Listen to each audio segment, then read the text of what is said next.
It is true that people are getting isolated and that people aren't leaving their homes. I think it's a double whammy of the addictive nature of this technology and COVID just making people into homebodies. What are your thoughts, Mikey? Most of this isolation does not come from AI. It predates it. It's a lot of social media. You can say there are pros and cons of social media. Imagine you can give the entire world a median competent therapist with AI. Like, that's probably good for some of the mental health crises that we face in this country. To me, it's just like somewhat incongruent to say that the correct solution to that problem is to ban AI. You're probably going to make things worse. Human fulfillment is really important. Probably working is an important part of being fulfilled, but it's actually kind of amazing when you see some of the stories and you know how many people you make smile every day. How are you thinking about raising kids into this crazy addictive soup? Well, I'm fortunate my kids are young enough that, this is not yet a problem, but I am starting to think about like, the kind of environment we want them to be raised in. And I do think, it's important that they are involved in the community. And so we want them to be in person at school. We want them to be in dance and gymnastics and sports and music and all this other stuff because I think they get to interact with other people and they get to learn those skills. We will probably find ways to keep encouraging more of that and limit time with the phone where you're just like on social media and some of these other tools. This Week in Startups is brought to you by Interpret. Interpret turns feedback noise into customer intelligence so your team knows exactly what to fix and build next. Head to interpret.com/twist to book a demo and see it in action. Squarespace. Turn your idea into a beautiful website. Go to squarespace.com/twist for a free trial. When you're ready to launch, use offer code TWIST to save 10% off your first purchase of a website or domain. And LinkedIn ads.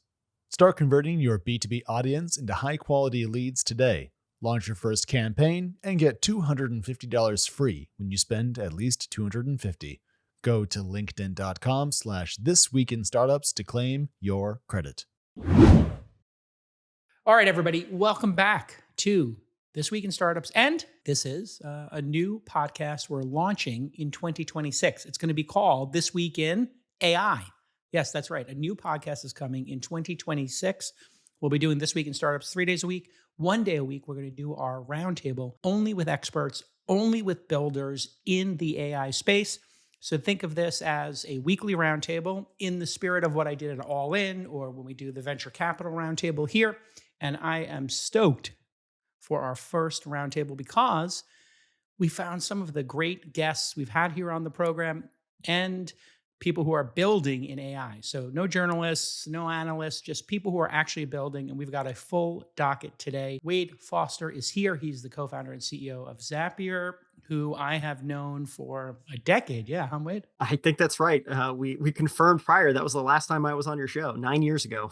9 years ago, which when you're doing podcasts for 15 years ago, like you're overdue. Zapier makes you happier, as everybody knows. And you started in the integration space where if people wanted to, a silly example, but Gary Tan at YC started with this with Posterous back in the day. Hey, you're posting something to Instagram.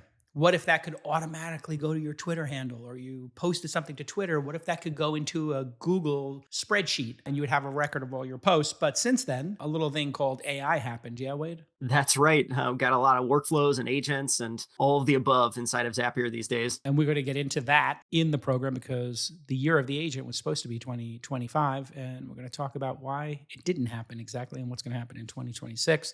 Also with us from my portfolio, one of my breakout founders, Ali Ansari, is here. He's from Micro One, which we invested in 3 years ago, Ali, I think. That's right. Yeah, 3 years ago in the pre-seed, one of the first investors. One of the first investors, and I know one of the most cherished, I assume, on the cap table. But the company started, if my memory serves me correct, using machine learning and AI to find the world's greatest developers, yeah? And then something happened during that 3-year journey and you pivoted. Tell everybody about that briefly. Yeah, exactly. We started as building an AI screener specifically to vet engineers, and it kind of was born out of a need for my previous company, which was a software development agency. Basically, we were vetting a bunch of engineers, assigning them to projects, and I developed this tool to make that easier for me. And then, Micro One at first was this end-to-end recruitment engine, and then we quickly realized that the human data market actually has a bottleneck, which is recruitment. which was the pivot that we ended up doing. So now you're helping major language models with their training data. We're going to talk about training data as well. And Mikey Schulman is with us. He makes an incredible product called Suno, which allows you, and we did a demo on This Week in Startups a couple of weeks ago. It is absolutely extraordinary that civilians can now, in the same way Canva enabled, people to make beautiful invites to their birthday party, now Suno is allowing people to make incredible music. Welcome to the program, Mikey. Thank you. Excited to be here. Yeah, and we have a lot to talk about as well with training data. Yeah, working with the music industry, which is always fun. So let's start with the talent wars. All three of you are dealing with the fact that we have an investment cycle that is unprecedented in our industry, maybe only comparable to the fiber build out. And as part of that, not just startups, but also the major companies, the Metas of the world, have been on a tear in terms of hiring people. All three of you have to compete for talent. And we had an insane moment in 2025 in the summer, which seems like, 10 years ago at this point, when OpenAI was losing developers to Meta's $250 million offers. And then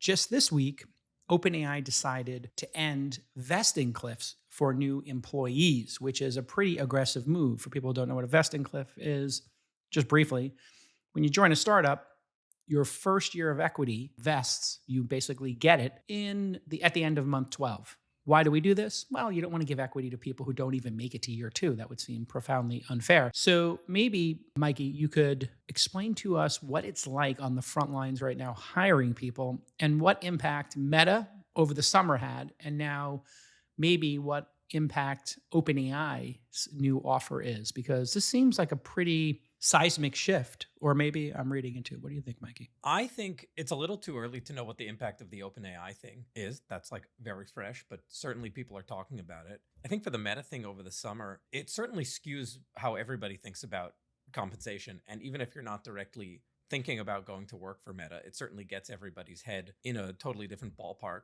for what normal compensation looks like. And so certainly if you don't have that kind of money, we're a small company, we're 120 people, it makes recruiting a little bit harder. For the OpenAI thing for vesting, I just think about it like this.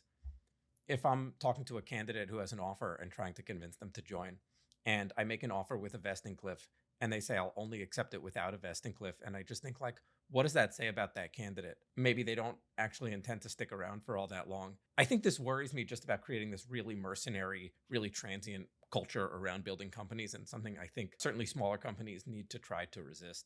What is the pitch you give them to come work at Suno as opposed to, say, taking a crazy OpenAI or Meta offer? How do you counter that in the marketplace, practically speaking? For us, it's a lot about the mission. If you really, really love music, if you really love to work at the nexus of AI and creativity, where there are no right answers, where things are messy but beautiful, I think we're kind of the best place for that. But yeah, like I'll just say the uncomfortable thing out loud. If that means taking a significant pay cut compared to what Meta or OpenAI is going to pay you, it is a less compelling pitch. Yeah. And so what is the international pipeline looking like? Because we're in year, I would say 2 or 3 of this very vibrant competitive landscape. It has to have changed a bit in terms of developers becoming more attuned to being attractive. Ali, I'll hand it to you since you were recruiting developers. Is the pipeline of people who are qualified to work at an AI startup increasing dramatically? Are all developers basically retraining, reframing, getting focused on AI now? And is there hope that this bottleneck will be released, or is it going to continue for some time? Yeah, I think the barrier to entry for developers has reduced by a lot, which in some ways makes it a bit easier. Obviously, the supply kind of increases to hire developers, but in some ways it makes it actually harder because now you have to really deeply vet folks. Most people can kind of do the take-home exercises pretty easily using AI, and it's hard to distinguish whether they have actually done anything on the exercise themselves or if they've kind of relied entirely on AI. So we've doubled down on our vetting process in terms of developers, and the bottleneck is still there. I think the hardest bottleneck is researchers, like AI researchers in SF specifically. I think the way we think about it is other roles like finance and operations and so forth. We actually have not had a hugely difficult time hiring for, but specifically AI researchers in SF is like the role that kind of rejects the offers the most and is hardest to attract, particularly because of the change in sort of perception in total comps because of the kind of meta poachings that have happened. So we've kind of we're mitigating a bit by being open to hiring globally. Of course, like in terms of AI researchers, the best talent is in SF, but we are hiring a bit globally, and we're kind of improving our office space, kind of upgrading the office and so forth to result in solving that bottleneck. If you're selling a business to business product, you're looking to reach professional customers who are doing business.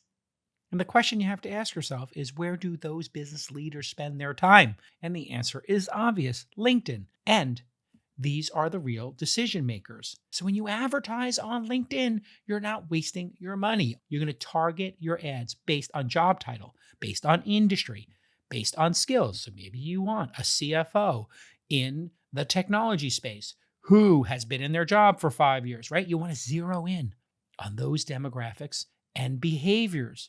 LinkedIn has over 1 billion members, and 10 million of them are C-suite executives. They're going to help you reach exactly the right person with the authority to pay for your product, right? Go right to the top. Use LinkedIn.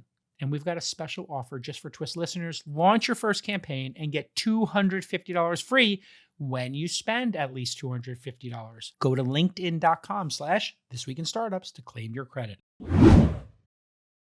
All right, Wade, you've been running Zapier for how many years? Is this year 12, 13, or 14 for Zapier? Year 14, yeah. 14. And in the beginning, people thought this was like a very niche idea. I remember one of your investors, when you hit like some crazy milestone, I don't know, it was $250 million valuation or $500 million valuation, asked me, should I sell? And I was like, not if Wade's running the company, because this is a tool people are going to need for some time to come. But maybe you, as the elder statesman here, sort of a twofold question. One, how do you frame the company as an AI company now, having started as, a tools company, a SaaS company?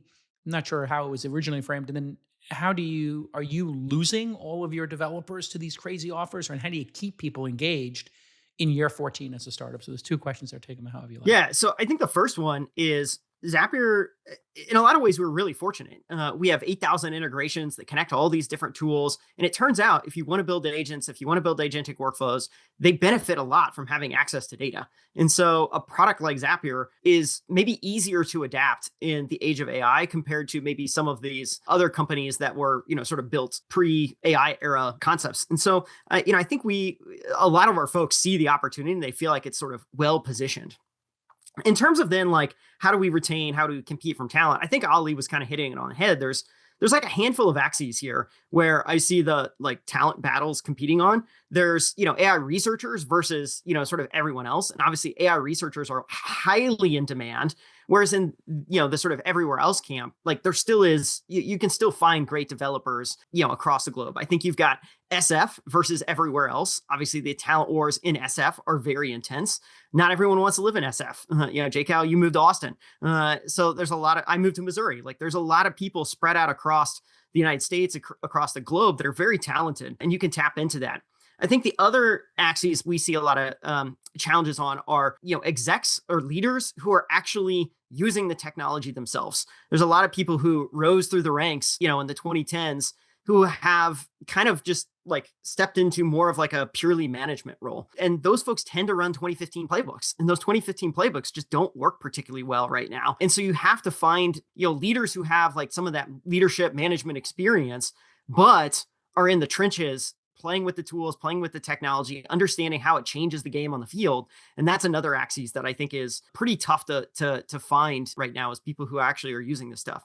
And so, I think if you kind of look at these different axes and you think about like where you want to recruit from, you got to find the pocket where you have an advantage. For Zapier, one of the things we benefited from the longest time is that we said, hey, we'll hire remotely, we'll hire distributed. And that maybe became less of a advantage during COVID. But now that everybody's doing return to office and things like that, it's kind of become a bit more of an advantage again, because we're happy to take you wherever you're at. Tell me about the pipeline of developers. Do we think, and we'll go around the horn here, the co-pilots and how easy it is to onboard and become good at UX using these different tools, and the onboarding at Replit and just being able to sort of become a developer.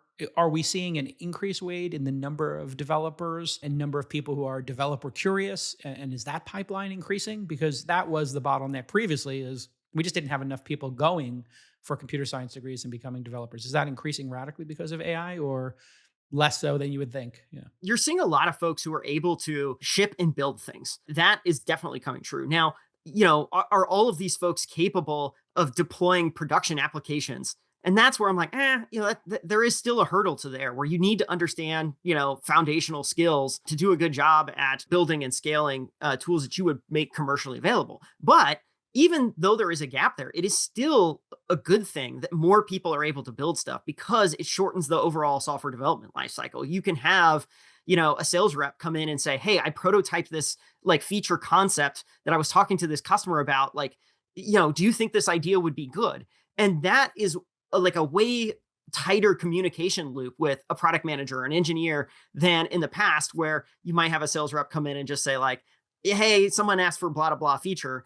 And, it's like, I don't quite understand what you're saying. Like, I can't quite see it in your head. And so it is really beneficial that we have these tools that enables everybody else in a company to get their ideas out of their head and express them in a way that more people can quickly understand. Oh, I see what you're getting at here. And so it's, in a way, these tools replace the whiteboard session at a company where some product manager or some frontline salesperson is like, hey, we should have this feature. Let me draw for you on the whiteboard. It's like, well, let me just make my own wireframes. Yeah. I think that's right. I think it replaces the whiteboard session. I think you see a lot more internal tools. Think you see a lot more like throwaway code where it's like, hey, I have a one-off task and I'm just going to do it. Instead of in the past, you might choose not to even do that thing. You just be like, I can't do it.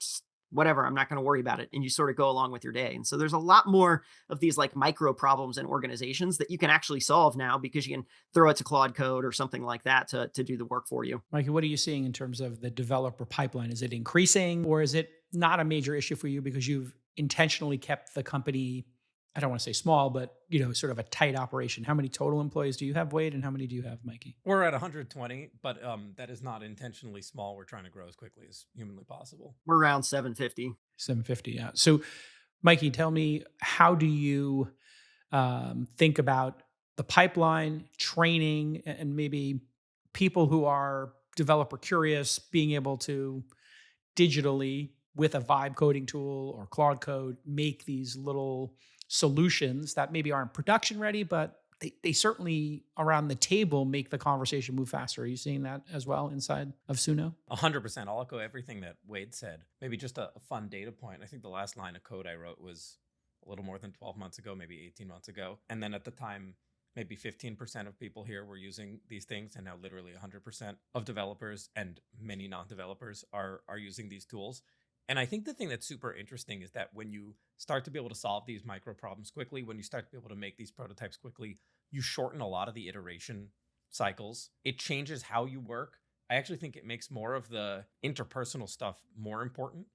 Like it reminds you how much of a team sport even engineering is. People have some like platonic ideal of an engineer sitting in a room by themselves just hacking away. But actually, when a lot of that work happens much, much more quickly, you have to talk a lot more. And I think that's a good thing, right? Like, talking to people is fun, but has totally changed, I think, how we hire, how we develop code, how we develop products. Yeah, it's kind of remarkable. It's time to talk about one of my favorite companies in the world. Not just a sponsor, but a true friend of this podcast. Of course, I mean the one, the only Squarespace. Squarespace is the #1 best way to start a website for your company. And that's going to help you stand out online. Whether you're just getting started with your website or you're upgrading and scaling your existing business like I'm constantly doing, well, Squarespace is going to give you every tool you need. A great domain name, the ability to book meetings, sell content online, and it's going to be gorgeous because they have a new AI-powered blueprint website builder you can use, or you can just use a template. It's up to you. And with a couple of simple prompts with the blueprint tool, you can design an entirely customizable website that perfectly suits your aesthetic, your voice, your personality. Support Twist's longest running sponsor by going to squarespace.com/twist for a free trial. And when you're ready to launch, go to squarespace.com/twist for 10% off your first website or domain purchase. Ali, what are you seeing game on the field in terms of rank and file employees participating in the creation of prototypes? And what are you, more importantly, I guess, what are your customers telling you? Yeah, I think very similar to Wade and Mikey here. We're fastening the cycles by a lot. I think in a kind of a paradoxical way, design has actually sort of became the bottleneck instead of engineering. And so we actually, for some of our product build outs, we're kind of experimenting with not designing first and just having engineers create the prototype and jump into the iterations that are required on the engineering end. And then once it comes to the state that they believe is functional and looks good in terms of UI UX, we then kind of backtrack and create the design files then and kind of fix up some UI aspects afterwards. So this is I think a sort of a shift that may happen across organizations where we actually don't get bottlenecked by Figma designs, and Figma designs come sort of after the engineer has actually developed the product. I think the second thing is very similar to what Wade was saying is we're seeing a lot of admin tools like admin portal tools and kind of internal software being built very quickly in a very lightweight and purpose built manner, where a lot of software subscriptions become unnecessary. And frankly, the flow of using that very lightweight internal software is actually superior to any subscription that you're going to make to a much heavier weight software. So I think those are two things that we're seeing.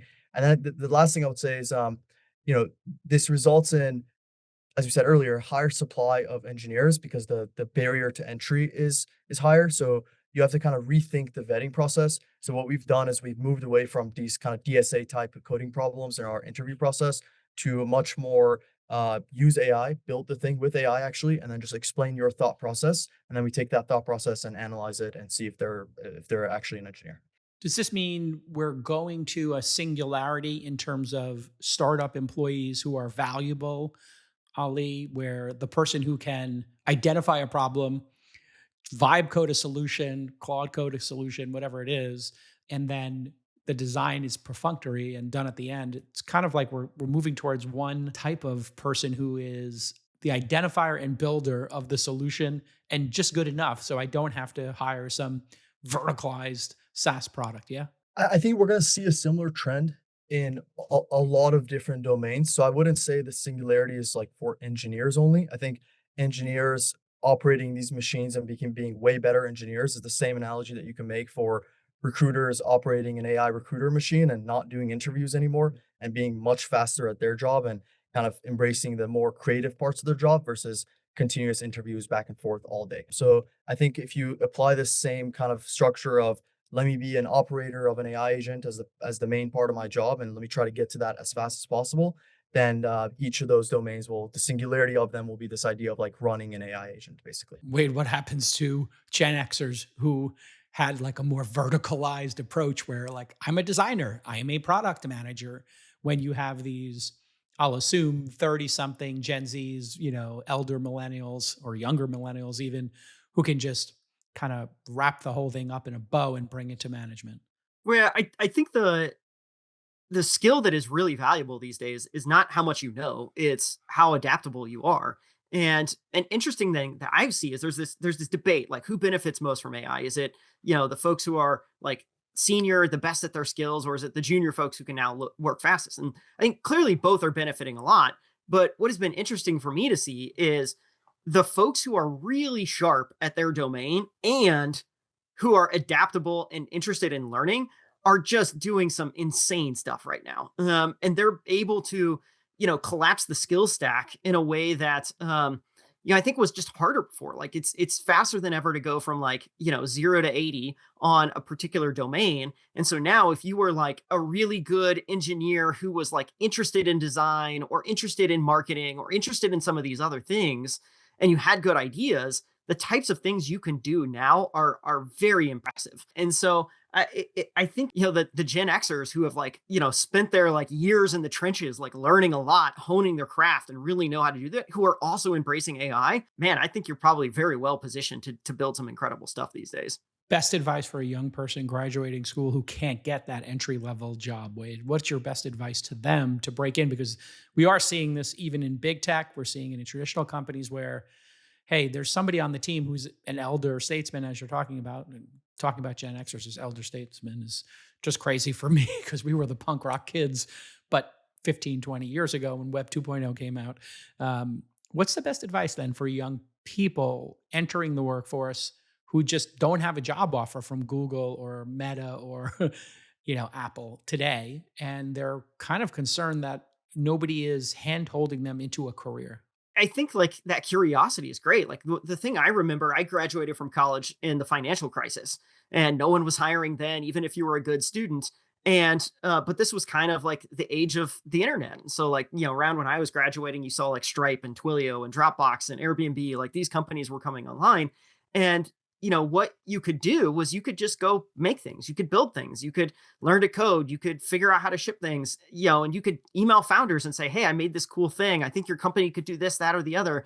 And that sort of like high agency creativity, I don't think that ever goes out of style. And in fact, I think it stands out even more so today. And so if I was, sort of in that same situation again, I would be using all these tools. I would be experimenting with them. I would be building them. I would be finding products I love. Like, I'd be hitting Mikey up and saying like, I love Suno. This is incredible. Like, I think you all should do this, that, and the other. And here I made like a suggested feature. And yeah, I bet good money if I did that, Mikey would email me back and say, hey, let's talk. Mikey, has that happened? Is that actually happening that some number of young folks realize sending resumes and doing an AI interview with 100 AI agents and trying to get into a company just not as effective as just doing some spec work, building a prototype and emailing it to you and telling you, hey, Suno doesn't have saxophones that are really great. And I, vibe coded and I got my friend who plays sax to, do a bunch of riffs of Mark Knopfler songs and we fixed it for you. Here's where I think you should be going. Do you actually have people doing that or not? Every day. Our first Android engineer sent us a little app that he made that was like, we used to have this homepage with this big wheel of all the different like weird mashups of genres. And it's like, it's on the web and it's like really made for mobile because it's like interactive. And he just built it and sent it to us. And that was our first Android engineer. You just hired them. We interviewed him, but yes, then we hired him. This is just like so obvious, but young people are like, well, if I'm not getting paid for it, why would I do that? The game on the field, Ali, now is you're in a global competition and you have your hooks into all the global markets. People in other markets are doing this because they really want the work. Yeah. Yeah, exactly. I was actually going to say, adding on to Mikey's point, we actually hired our last 2 AI engineers also in a very similar fashion. One of them built a prototype of our end-to-end kind of interviewer and said, look, I reduced the latency in this one specific part. We should chat. And we interviewed him and that, we hired him. Another example was someone built a very similar model to our proctoring model that exists in the interviews. And he did a great job and we ended up interviewing him and hiring him as well. So I think I would certainly echo Wade and Mikey's points here, which is because it's easier to build, you should use that ability and build stuff very quickly and just email the exec team of these companies that you're interested in. And it is very likely that you will get a response back. And I think that the other thing I would say is we recently actually did a study on the impacts of AI as well as like AI interviews specifically in the hiring market. And what we saw, interestingly, is that younger folks and less experienced folks are actually benefiting from AI interviews. And the reason for it is simple. If you don't go through an interview process, the only signal you have is one's resume. And of course, if someone is more experienced, the signals in one's resume is by far greater. And so there's this like positive feedback loop that exists that you can't really exit unless you don't only rely on folks' resume.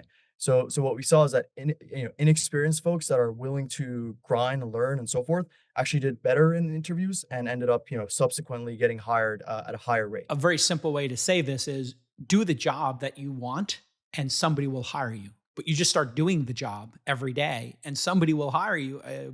We took our hiring process and I moved it because I saw Naval did something really interesting. Naval Ravikant, co-founder of AngelList, in his feed where he has like this little podcast feed where he just does like 3-minute thought pieces. He just said, I'm looking for a chief of staff and I'm looking for a producer. We are like high agency, independent workers. We work remote. If you're interested, here's the email address. Tell us what you can do. Show us what you can do. That's it. That was his job description. That was his process. So I was like, well, that's pretty smart. We need a community person here for our founders.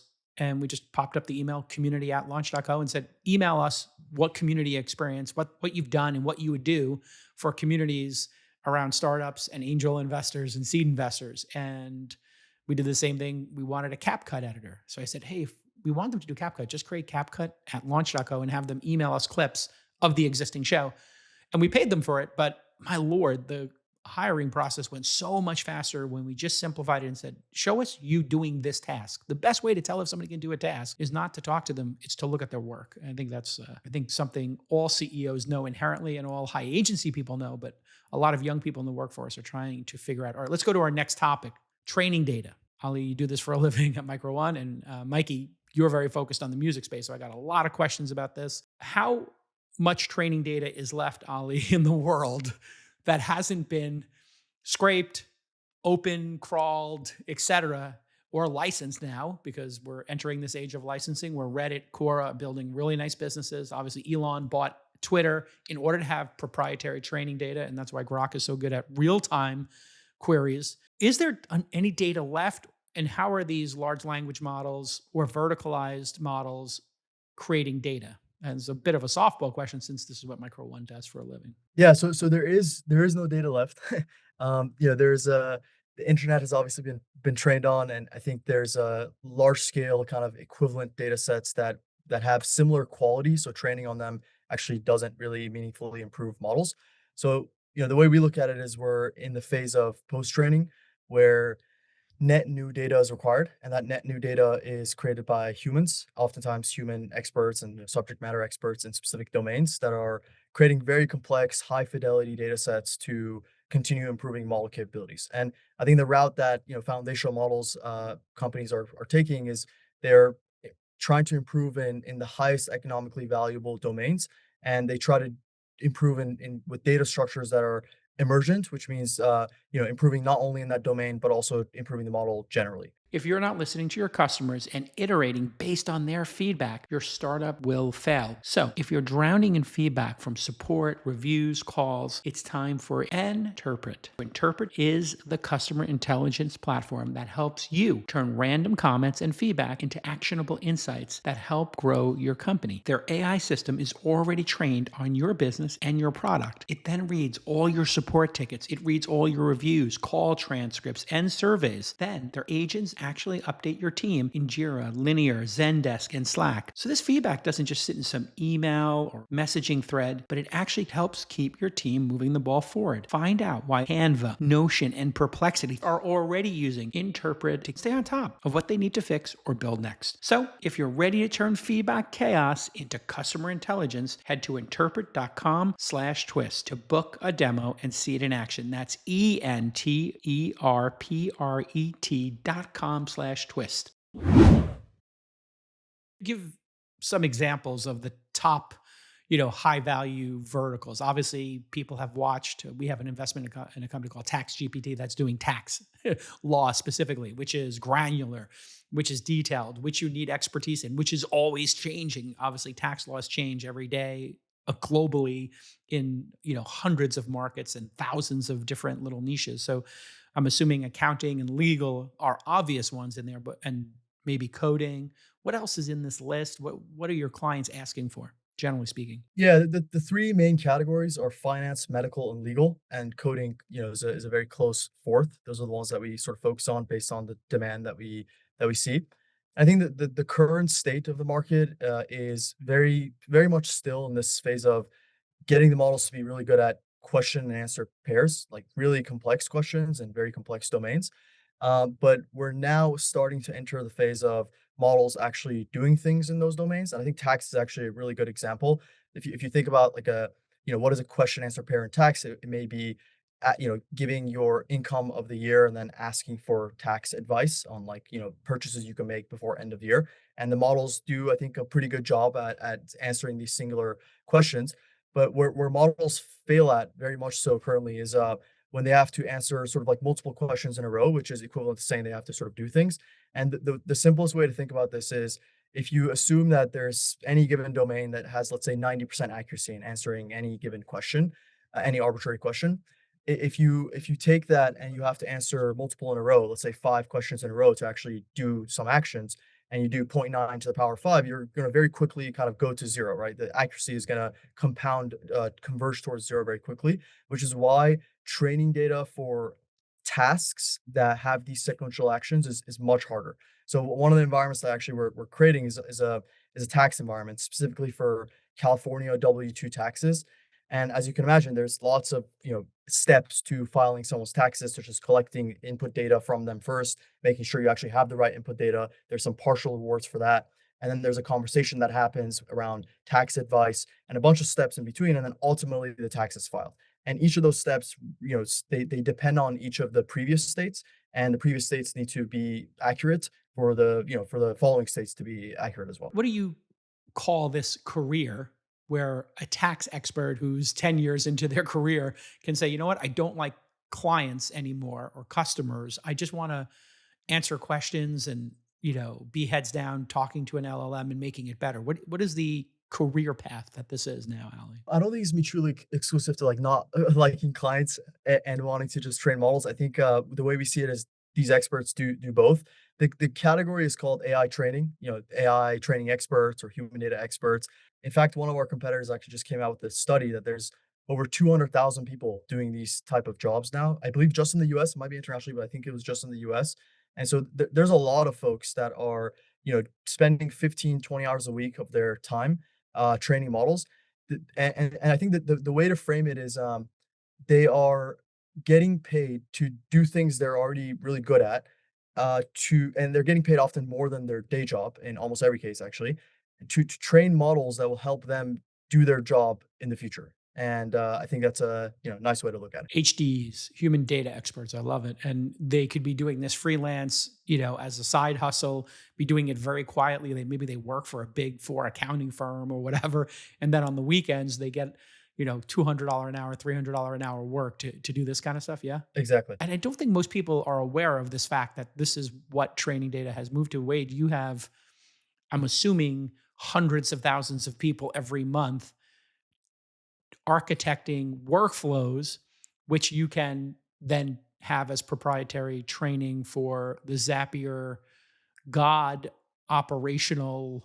I don't know what you call this person, but there's some air traffic controller in the Zapier brain. Tell us about that. Are you building the Zapier brain of operations based on all this, ticky-tacky stuff that my team's doing to take data from one repository, get it into Slack, and then bring it back over to Notion and move it out of email into structured data? Tell us about your thoughts on training data.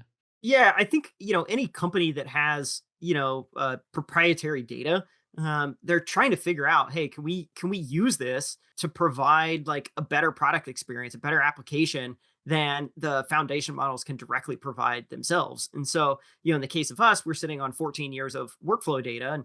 And as a result, like we know how to make these things reliable. And when things break, we know how to fix them. And we can use that data because very few other people have access to the corpus of information we have. And so we can use that to improve the experience. And that's kind of, I think what most companies are doing that have these like large corpus of bodies are trying to figure out, how do we build a better product experience because we have access to this and no one else does? To Ali's point, like all the public information has been soaked up at this point in time, but the private stuff is where a lot of the alpha is today. Have you been approached by the Sam Altmans of the world, the Claudes of the world, to take your data set and they license it from you for $50 million a year? And how do you think about, because I have had startups who've had this kind of internal discussion and board meetings. Hey, should we keep this proprietary or should we license it? Obviously, Quora and Stack Overflow, they've gone the licensing route. Do you think, hey, maybe I should just license this to an LLM? Well, I think it's no secret that I think the foundational models are have an insatiable appetite for training data, and so they're going out and spending large amounts of money to get access to these proprietary tools. I think our approach is, we'd rather keep that for ourselves, but I do think there's benefit to releasing benchmarks and evals and other tools that can help you get a sense for how well these models perform against these tools. And if you make those public, you'll likely find that the foundation models will start training on those things. And that can be beneficial to you because you're getting some cooperation with everybody to improve on a certain thing that you actually are like, I wish the models were better at this, because if they were, I could create a better experience for my customers. And so I do think a lot of companies are looking at how they release benchmarks. And Are you integrating yourself into like OpenAI's? I don't know what they call them now. I think they were originally called apps or integrations. Connectors. Yeah, connectors. How do you think about OpenAI's connectors as a competitor or a collaborator for Zapier? I think it's a pretty important collaborator. So we're a connector inside of ChatGPT. You can use us as an MCP provider inside their agent builder. Explain what that is, MCP, for people who don't know. Yeah. So MCP is Model Context Protocol. You can almost think of it like APIs for agents to talk to each other. Is probably like a simple way if you're unfamiliar. It's really important that these models have access to tools and data. If they don't have access to them, you're not going to get a great answer. So, for example, imagine you're running an insurance shop like in the middle of the country, and you're like, you want to ask ChatGPT, can you generate a marketing plan for me? Well, you'll probably get a marketing plan back that you'll go, well, it's decent, but it knows nothing about my business, and so I'm not actually going to be willing to use it. However, if you say, hey, ChatGPT, let me give you access to the last 10 campaigns I run. Let me give you access to the types of customers that I like and the types of customers I dislike. Let me give you access to my CRM data that has all that closed won data, that closed loss data. Let me give you access to this, that, and the other. Now, how about you go try again and generate that marketing campaign for me? And you'll find that you get just a much better output after giving access to your data, your tools, and things like that. So Zapier plus, a ChatGPT or a Claude or a Gemini is a pretty powerful combination. Yeah, and that means they have to have an account, and if they get value from it, they put their credit card in, and you get a new customer. So it's a win-win. Mikey, you have the most difficult, I think, challenging task, which is the music industry. They're pretty protective of their IP and very litigious, obviously. And then it's super valuable. They also have to contend with their artists. And does Mark Knopfler want to be part of this and have people, the first thing I do whenever I use one of your tools or one of them is say, hey, make me a Mark Knopfler song, because Dire Straits hasn't been making albums since On Every Street in the early 90s in the 90s. So I'm desperate for a Dire Straits album. How do you think about training data? Are you hiring musicians and experts to make riffs and play the blues and then training your data with proprietary data like that? Or is it really you just have to make relationships with all the labels and the artists, and that's the mode in your business? Because there are these sampling websites, right? There's a number of sampling websites that let you buy samples and build songs. So explain to us the game on the field right now. Splice, right? That's the name of it, Splice, because that's all royalty free, I believe. I don't want to say one way or the other because I don't know exactly how Splice does it. But yeah, I mean, actually, the funny thing is everybody here is actually a musician, or almost everybody here is actually a musician. That's what I was talking about earlier, that like the mission alignment is ultimately what gets people to want to come work here instead of, getting a lot more at OpenAI. I think there's look, there's a lot to say. I have always said, though, that yes, it is a organized and sometimes litigious industry. It's not for people without a thick stomach lining, but at the same time, there's a lot more to do together than fighting one another. I've thought that since the day we started this, and I understand that like music and technology don't have the most straightforward past, and so there's a lot of you need to show and not tell. But like when you do, actually, people get it. And they're like AI can be a tool to make the music industry bigger, to deepen the artist fan engagement, to make amazing tools to let people make music that they have never been able to make before. And once people see that, they actually kind of get on board. This was recently put to me by someone as we're the GLP-1s of the music industry. Everybody's on them, but nobody wants to talk about it. I think slowly, eventually people will start to kind of admit that they're using and enjoying the stuff that we make. I can tell you, I am on GLP-1s. I have for 4 years since my friend Kevin Rose and Tim Ferriss talked about the off-label use of them. And I lost 43 pounds. And you can go to ro.co, which is where I get my GLPs. And I'm now a did you guys know I'm sponsored by ro.co? We do now. I'm an official spokesperson. Me, Serena Williams, and Charles Barkley. 3 exceptional individuals at their craft. So I've done 2 of these. It's not an influencer deal. It's like being brand. It's like being a celebrity. So that's my new celebrity endorsing. I'm an endorser.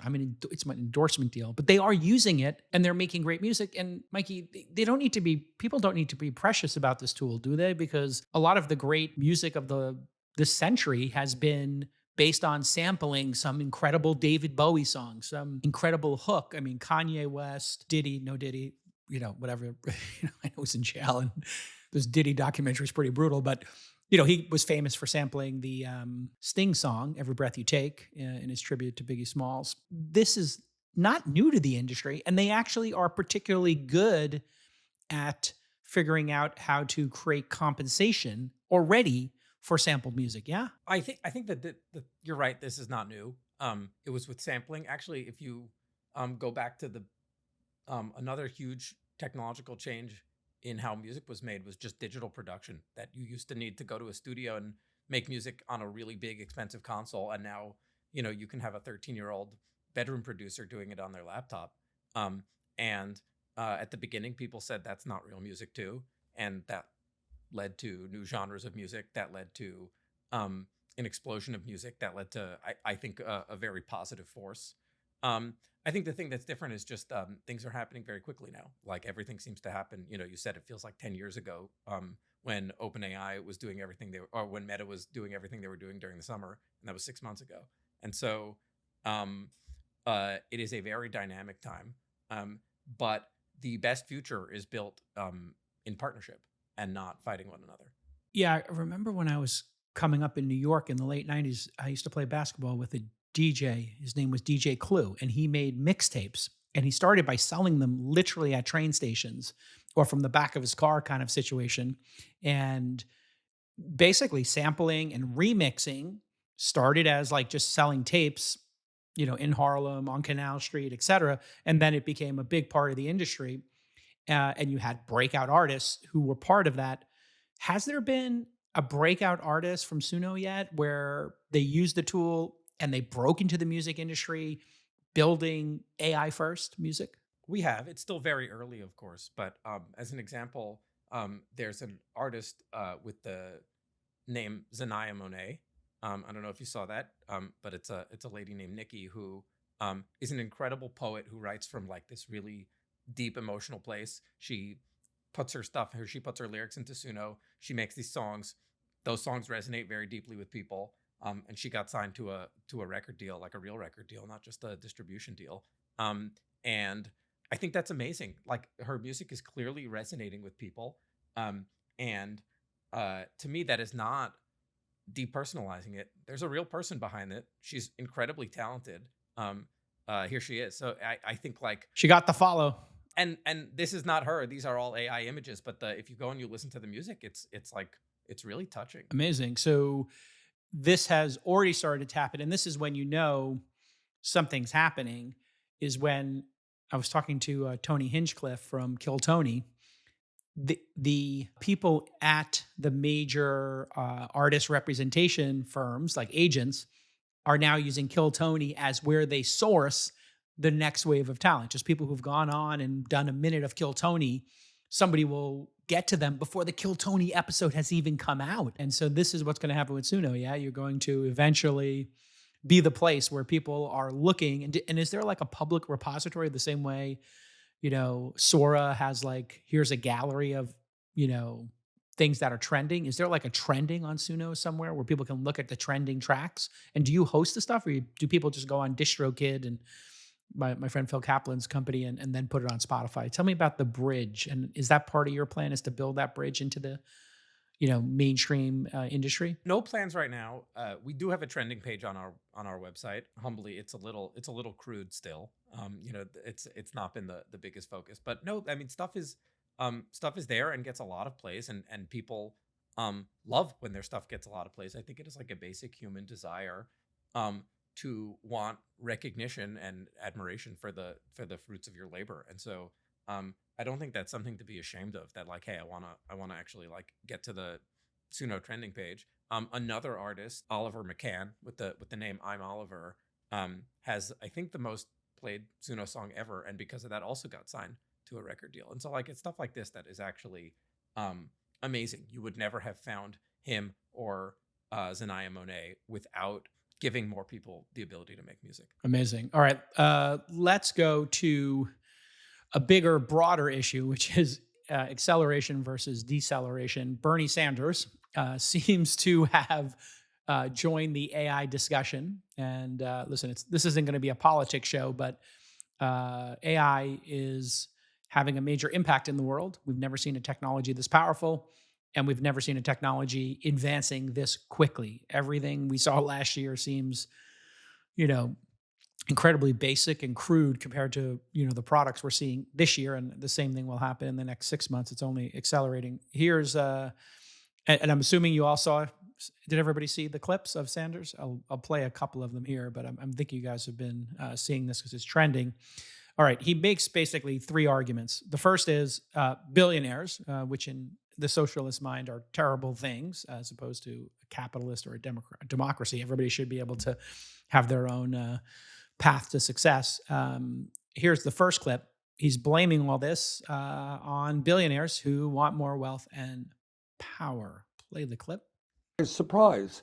It happens to be the very wealthiest people on earth, people like Elon Musk, Jeff Bezos, Mark Zuckerberg, Peter Thiel, Bill Gates, and other multi-billionaires. So here is a very simple question I'd like you to think about. Do you believe that these guys, these multi-billionaires, are staying up nights worrying about what AI and robotics will do to the working families of our country and the world? So that's the framing, that's the setup. I know all these people. I can tell you they actually are worried about this and they're thinking about it. But that's the sort of the setup, and not wrong that every important technology company and person is focused on this. But here is, I think, where he makes a pretty salient argument, which is that robotics is going to create job loss, specifically the robotic space. We'll play that clip and then we'll talk to the panel about it. What will AI and robotics mean economically for the working class of this country? Well, don't listen to me. Listen to the people who are developing those technologies. Elon Musk recently said, quote, AI and robots will replace all jobs. Working will be optional, end quote. Dario Amodei, the CEO of Enterpret, warned that AI could lead to the loss of half of all entry-level white-collar jobs. Question: if AI and robotics eliminate millions of jobs and create massive unemployment, how will people survive if they have no income? So there's the setup, Ali. What does he get right? What does he get wrong? And how do you think our industry should reply to this? I would say is a somewhat valid concern. Yeah, so I think what he gets right is, yes, AI and robotics will likely eventually replace all jobs. But I think the you know the way to think about that is it replaces the current state of jobs and makes jobs a lot more fun for humans. I think we're already seeing that, right? There's certain jobs where you no longer have to do the very tedious parts of the job and you can do the more strategic kind of creative parts of it. So I do think he gets that part right, but I actually think that's a good thing for society. And eventually if we get to the point of, jobs are optional, that also is a good thing because it means that there is some notion of universal basic income and you actually don't need to work and you can choose to work if your job is, fun in your view. I think what he gets wrong is this this constant argument of billionaire is bad just innately. The framing that I would take is the reason why certain folks are billionaires is because society has kind of decided to allocate those funds to them because they are good allocators of resources and those funds. And I think you can kind of make the analogy to, if they are innately good at allocating resources, they will likely be good at allocating, compute and data to train these models in an efficient and in a human aligned manner. So that's sort of what I would say. And I think I agree with you, Jason, that I think these folks are thinking about the working family, are thinking about the consumer, because they're literally building products for those types of folks. I mean, Elon is a good example of almost, all his revenue from all his companies is selling directly to the working class, and he needs to serve the working class by the goods and services that he builds for them. Yeah. Wade, when you hear this rhetoric, being our salty dog here with, um, now in your second or third paradigm shift in the tech industry, what's your take on, the timing of job displacement? I'm not going to call it job loss. I think it's jobs are being displaced. They always have been, but we can't argue it's not going to happen at an accelerating rate because as we started these discussions, it is happening. People are becoming much better at their jobs, but I think we're all hiring here. So what's the ground truth here? Because it does seem like displacement's going to happen in certain jobs, the tedious ones, but it's also happening in white collar jobs. You're seeing more efficiency in operations. And we talked about how Zuckerberg and Google don't believe in product managers. And you yourself said, hey, we need people who embrace these tools. Wow.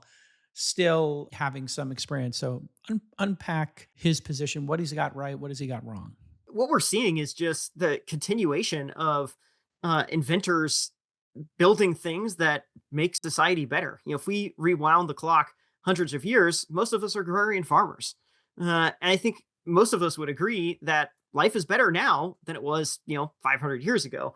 And I think in the moment, it's very difficult to understand what the new opportunities will be. It's much easier to look at what we will lose. But if you take this discussion here, all of us have talked about the new jobs that are being created. Ollie's talking about these new data training jobs that are coming up.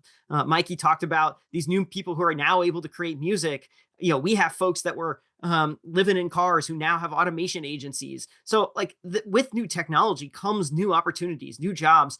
And I get that it's understandable to be fearful of what might lose, but I think we have to understand that for centuries now, humans have come up with new ways to do things that are economically useful, whether they're providing goods and service, whether it's entertainment. And so I think it's a little bit short-sighted to say that this stuff is bad. I mean, we've got ChatGPT alone has 800 million weekly active users. Clearly, society loves these products that are being made, and no one's forcing anyone to buy them, but yet we choose to use them and buy them. Mike, we just in the last segment talked about all these new careers that are going to happen because instead of, I don't know, 1 or 2% of society being able to make a production ready track that somebody might really enjoy listening to, I think your tool probably makes it possible for, I don't know, everybody to make something production ready, or I don't know, a third. What's your take on this decel approach that Bernie Sanders is advocating for? I understand where he's coming from. I think it's a little misguided. I'm not sure I see the connection between what he said and stopping data center production. And maybe there's even a case of if you stop it, who do you think is going to buy up all the current data center capacity? And I think, so to me, these things are not connected. Yes, I will also just say the same thing that everyone else said. The fact that an ad hominem attack on people, we don't like the messenger, so the message must be bad, just seems deeply wrong. But yeah, I would just think about the world that we are trying to build probably needs a lot more power and probably needs a lot more data centers. And if we don't do that, everybody is worse off. And I understand his concerns around maybe things need to be a little bit more distributive. But if we don't build it, there won't be anything to redistribute. Yeah, here's a good clip of his solution to all this. And there's another interesting side quest we'll go on about, what this is doing to kids and people being less social. But let's hear Bernie's solution, which is to get rid of the data centers and the energy. Unregulated sprint to develop and deploy AI. This moratorium will give democracy a chance to catch up with the transformative changes that we are witnessing and make sure that the benefits of these technologies work for all of us. I mean, this is, I think, where he goes off the rails. We're going to stop the data centers, Ali, and then if there's no data centers, then there will be more jobs and people will not lose their jobs. It's the craziest possible solution. There are other practical solutions you could think of. If, in fact, driving jobs are going away and you're concerned that's going to happen at a really violent rate and we're going to have 5 million truck drivers and cab drivers and Uber drivers and DoorDashers suddenly out of work, you could create a tax or a license for those. I'm not necessarily saying I'm advocating for them, but there would be other solutions. So what are your thoughts on if, there was a license for a robo-taxi that charged an extra tax and then that tax went to retraining funds, et cetera? Any thoughts there, Ali?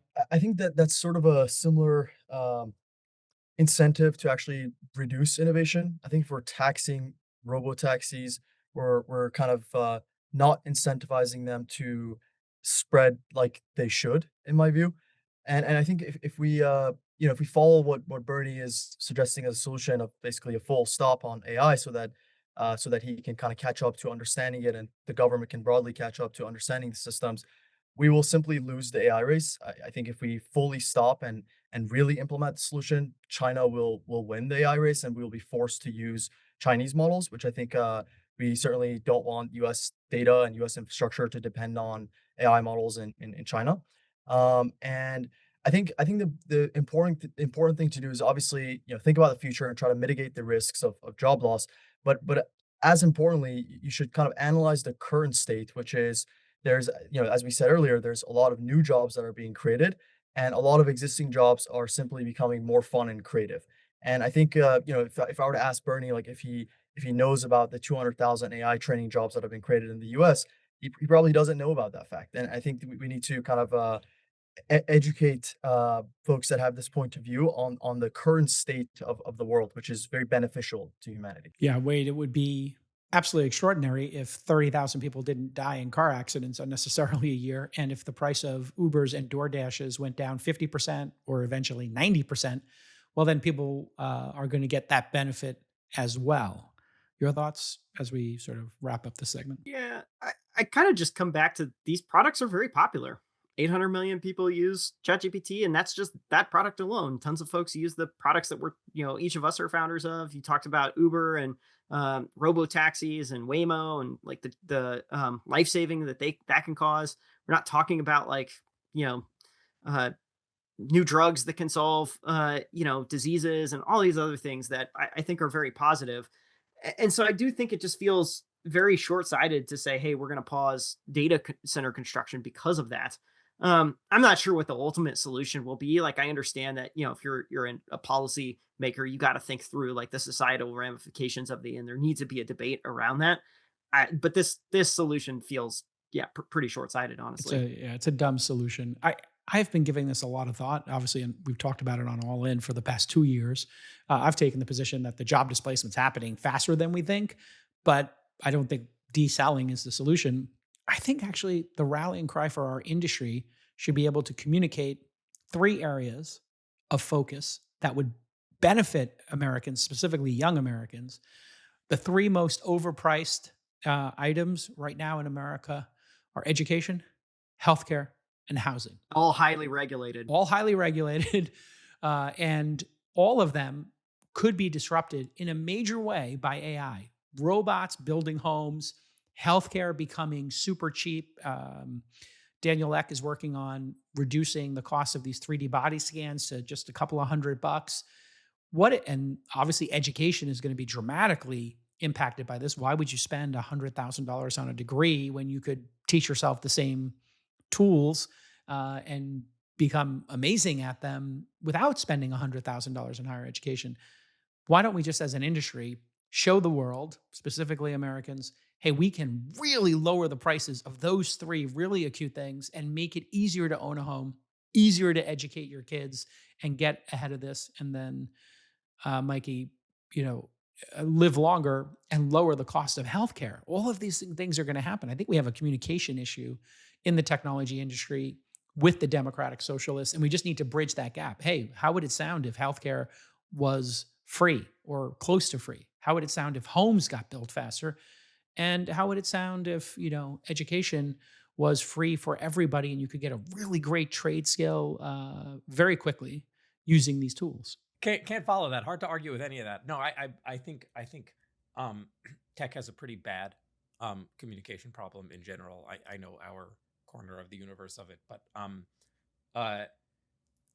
I think that the best evidence of that communication problem is the fact that he hates tech billionaires. He didn't say anyone outside of tech who's a billionaire, and there are plenty.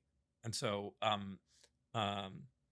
yeah, I don't know. I have nothing else pithy to say. You kind of nailed it. Well, here's one where I think is in your wheelhouse, because you think about people having joy from making and experiencing music. And we do have maybe a generation, the COVID generation, or the permanently online generation. He did throw in a weird curveball into this decel argument and banning the data centers that I thought was interesting and worth unpacking. Let's play this weird curveball from Bernie. 3, something I worry about a whole lot, and that is that millions of kids in this country are becoming more and more isolated from real human relationships and are getting their emotional support from AI. Think for a moment about a future when human beings are not interacting with each other and are spending virtually all of their time with devices instead of people. Is that the kind of future you want? Well, not me. Michael, let's unpack that one, because this is definitely true. People are, and they said this about every generation. For us, it was we were spending too much time watching MTV. Then we were online too much. Now it's TikTok and Roblox and character AI. It is true that people are getting isolated and that people aren't leaving their homes. And I think it's a double whammy of the addictive nature of this technology and COVID just making people into homebodies. What are your thoughts, Mikey? A lot of thoughts. I'm a father of 2 small kids. And so my impression is that most of this isolation does not come from AI. It predates it. It's a lot of social media. You can say there are pros and cons of social media. I think I do somewhat reject the idea that AI can't be actually a really good force here. In the same way, imagine you can give the entire world a median competent therapist with AI. That's probably good for some of the mental health crises that we face in this country. And there's lots of stuff to do about it. To me, it's just somewhat incongruent to say that the correct solution to that problem is to ban AI. You're probably going to make things worse. I'm all for, though. I think there's a really important nugget of truth in what he's saying, which is that human fulfillment is really important. Probably working is an important part of being fulfilled. Something we say at Suno is we say fun is underrated. And there's lots of people working on productivity. The other guests here are 2 important ingredients there. And I think there's actually not enough time in this, ecosystem that we all play in spent trying to promote human flourishing, trying to make products that give people fulfillment. And we like to think we are a very small part in making people smile. There's no illusions. I know that Suno's not curing cancer, but it's actually kind of amazing when you see some of the stories and you know how many people you make smile every day. Yeah, and you have young kids too, Wade. You have under 5-year-olds, under 6-year-olds. Yeah, I have two young kids. How are you thinking about their technology use and then maybe interacting with super sophisticated AI instead of talking to their friends? And then obviously social media. I have 2 9-year-olds and a 16-year-old now. So I'm part of the social media, trying to keep that floodgate. My daughter desperately wants to get on social media, and we've been able to push that off. But at 16, I think maybe okay to start dabbling, or maybe 17 in the Instagram world because her friends are all on it now. But we gave her phone, I think, at 14, and iPads, since 5 or 6 years old. But you got to really limit this stuff. How are you thinking about raising kids into this crazy addictive soup of character AI, et cetera? Yeah. Well, I'm fortunate my kids are young enough that, this is not yet a problem, but I am starting to think about like, the kind of, sort of environment we want them to be raised in. And I do think, it's important that, they have that they are involved in the community. And so we want them to, be in person at school. We want them to be in dance and gymnastics and sports and music and all this other stuff, because I think they get to interact with other people and they get to learn those skills. And I think it really is like an important skill to just like to be able to interact with other people and interact with society and sort of run into conflict and run into disagreements and know how to navigate those things in ways that are respectful and polite. And so I do think that that is a really important thing to do. And so I suspect that as we, the kids get into that age group, we will probably find ways to keep encouraging more of that and limit, uh, time with the phone where you're just like on social media and some of these other tools. It doesn't mean that we'll like get rid of those things. I just think that that's something we'll have to, teach them how to use responsibly at the end of the day. I think that's kind of the challenge for every generation of parents, is that there's always something new and you got to figure out how to introduce them to the good parts of those tools and, teach them how to navigate the things that are more challenging. And you know what? You have to teach adults how to do this too. When we were in Vegas, we all went to dinner, me, Chamath, Freeberg, and a couple of other folks. And I said, hey, everybody stack your phones. And we all put our phones in a stack on the side of the booth. And I said, first person to touch it pays for dinner. Let's all just talk and be present, and same thing with poker. We're playing poker sometimes. I was at a poker game last night or 2 nights ago.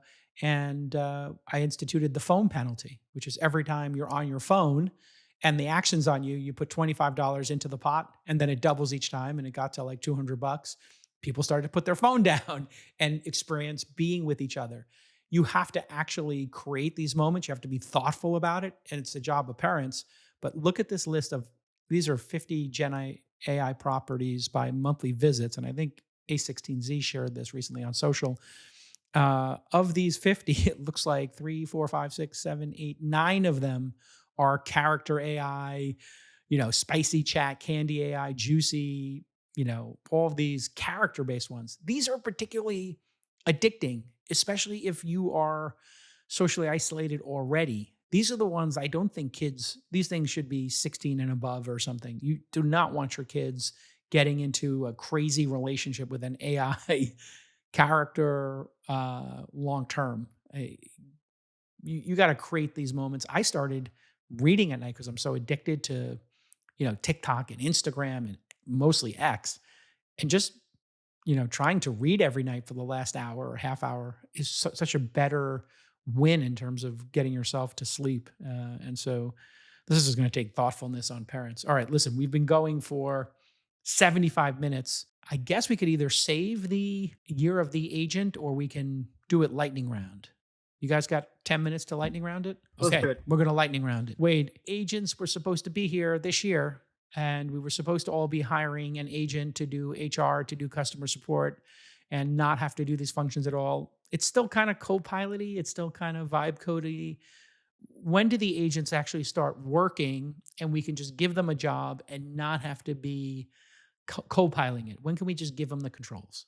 And what's the holdup? What are the blockers? Well, I do think, the year of the agent is probably more like the decade of the agent, but I do think this year was chapter 1. We saw some pretty like positive advances. I think the real challenge that we have with an agent is that the way in which folks want to use them is they want to use them for these very complicated tasks. And anytime you want to use an agent in a complex production case use case in any sizable industry, you're asking that agent to chain along multiple decisions. And if these agents have even 90% reliability on any given task, well, if you're chaining 10 tasks in a row, the end result is that by the time you get through all of those tasks, the end reliability is quite low. And so I think that's what most folks struggled with this year. is that just sort of reliability hill that they have to climb.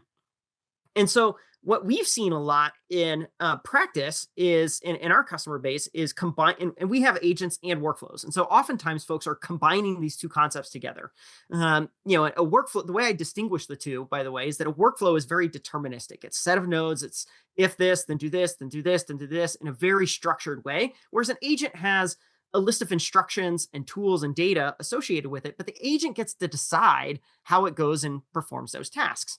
And if you put an agent inside of a workflow, what you can then do is turn that complex tasks into a set of smaller subtasks. And in doing so, many of those can be just deterministic sets. And then you insert the agent only in the place where you truly need an LLM to make a decision, to categorize a thing. And as a result, you end up getting much more reliability. And so that is what is really working in production today, is this like agentic workflow, this sort of like middle ground that is being quite successful. Ultimately, I think what is going to enable us to deploy more of these agents in a fully autonomous ways. One, you're going to have better models, stronger reasoning, better data. You just need more access to more data and access to tools. And so there's a whole set of environmental things that are required to get us to eke out those reliability gains over time. Probably the last and maybe most important thing is there's just not a lot of examples of these. They're quite difficult to build. You still need humans who can think through these concepts, break them down into systems, and just not many people have this skill yet. But I see it accelerating here at the end of the year. And so I am optimistic for how much we're going to see more fully autonomous agents next year. Wait, is there a domain that you think is most likely to have like the first killer app of agents? Well, I mean, the ones that are talked about right now are coding agents. The coding agents are incredible. I think customer support is also having quite a bit of success. But we have seen these agents deployed in every domain. In fact, I think outside of developers and customer service, most functions are not being as creative as they could. I think there's tons of fantastic use cases for marketing, for sales, for finance, for HR, and every single one of these functions, we have agents running that are operating tasks for critical workflows. But when we go spend time with customers, many of them are still not sure what's even possible. Which one impresses you the most currently, Wade, that your team built? You have one that you're like, oh my God, as a founder of this company, I'm just over the moon about this one because it's so annoying and it's just to have to do it manually, or it's just so great to do it with an agent. One of my favorite use cases right now are call transcripts. So you might use something like Gong or Granola or many of these like tools that will help record a transcript of a call. And there's so much trapped value that happen inside those conversations. They happen many times a day inside your company, and usually they are very ephemeral. You get off the call and all that context is lost. But if you're doing a good job, you can capture that context and then do very interesting things with it. So if you take, for example, a conversation with a prospect or a customer, you can do a handful of things. One, you can turn that into a coaching agent that coaches your sales rep on how to do a better job on that call. Two, you can take questions that the customer asked, and you can generate FAQs based off of that. And so now you can publish those FAQs on your site. If you're talking to an existing customer and they're talking about why they like your product, you can auto turn those into case studies. Ooh, testimonials. Love that. Testimonials are great. If they talk about the value of your product or the use case in a novel way that you haven't heard before, you can generate new landing pages that target specific keywords or topics that maybe you don't already have on your site. Then you can generate ads against those keywords. And so now you can be generating those in a semi-automated or fully automated way. And we could go on. But the result is that this context of a conversation that you are having has so much interesting nuggets that when you feed those conversations into an LLM and target those to generate specific artifacts that you would want to use in other ways, you can get a huge amount of value and you can cut out so much in between work And the reality is most companies, they just don't do it because it's just too burdensome to do these types of things. But now it's very simple to set these types of agents and workflows up. Yeah. And you just have to slow down to speed up. We have an agent that takes emails and incoming applications from founders. We do two things. We have our Athena assistants. Go to athenawow.com, an investor in the company, and you can get a couple of weeks for free. We have them taking the inbound applications for funding at our fund and at Founder University and just making sure we fill everything in. And then also we'll take a deck and normalize it and create summaries. And when we do our first meeting, like I have the first meeting, Ali, you did with our team because we started this database 3 years ago. And I'll pull the video at some point and show it to you so you can see your pitching skill from 3 years ago. But we can basically learn from those videos. So now in year 4 of recording our first calls with founders, putting them into the database, I did a thing that was really interesting. I had a company I couldn't remember that had pitched me on something. And I said, tell me, because Notion built in AI. And then I connected the Notion AI to Slack. And Slack's internal AI isn't very good compared to Notion's. And when I said, hey, tell me about this company that was doing this agentic thing, speaking of agents, that we invested in, and then were there any others that we didn't invest in? It gave me a summary of all the companies that we passed on investing in. And so I was like, wait a second, can we have an agent going out and finding out who we said no to, we passed on investing in, who went on to go to Y Combinator or Speedrun from A16Z or Techstars, or raised a Series A. And then we could actually automate the anti-portfolio and then say, why did we screw up? And so we have all that proprietary training data.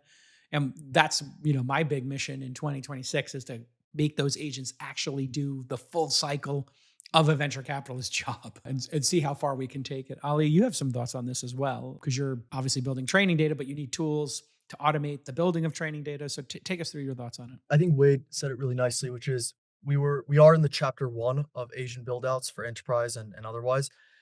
And I look at the bottleneck, putting aside the model capabilities improvements and the foundational models improving overall. I think the two biggest bottlenecks are this notion of like MCP/API connections for softwares and workflows to connect together. And then I think that the second one is data, and specifically contextual eval data for enterprises. I think enterprises have not yet really thought about or spent really any efforts on describing the functions that the agent needs to have, quantifying what it means for the agent to do well in those functions, and then actually evaluating those. And that requires a ton of human data that is very niche to any given enterprise workflow. And I think 2026, what I'm sort of predicting is that very large portions of enterprise budgets will end up going towards human data and contextual evaluations. And it's almost, I think eventually it will become sort of a equivalent to like an engineering function at an enterprise, where like there's an evals team that spends a lot on gathering domain expertise as well as niche enterprise kind of workflow evaluations. And I think that the reason for this is if you're building some sort of probabilistic software, you cannot check whether the thing works or not. It's not like a binary kind of like typical QA engineering type workflow. It's more so you have to check, does it work well? And what are the parameters under which I'm defining what well means? All right, listen, and this has been an amazing first episode. Here's your time capsule. Some founders are so mercurial and effervescent that they'll pitch us from completely inappropriate locations. Can you imagine this, Mikey? Like you're a founder and you decide to pitch a legendary angel investor and his firm. Well, here you go. Play the tape. Look at this guy. In front of an ice cream shop. Yeah. Shout out to Laura Lake, who took this call that used to work for me. Look at this. Mike Robot. He's out of Jeni's ice cream. What were you thinking, Ali? Well, I can't believe you actually pulled this up. Okay, there it is, folks. All right. We're not going to put any sound, but I'm going to watch this after the show. Amazing. That's what date is that from, producer Oliver? Do you have the date on that?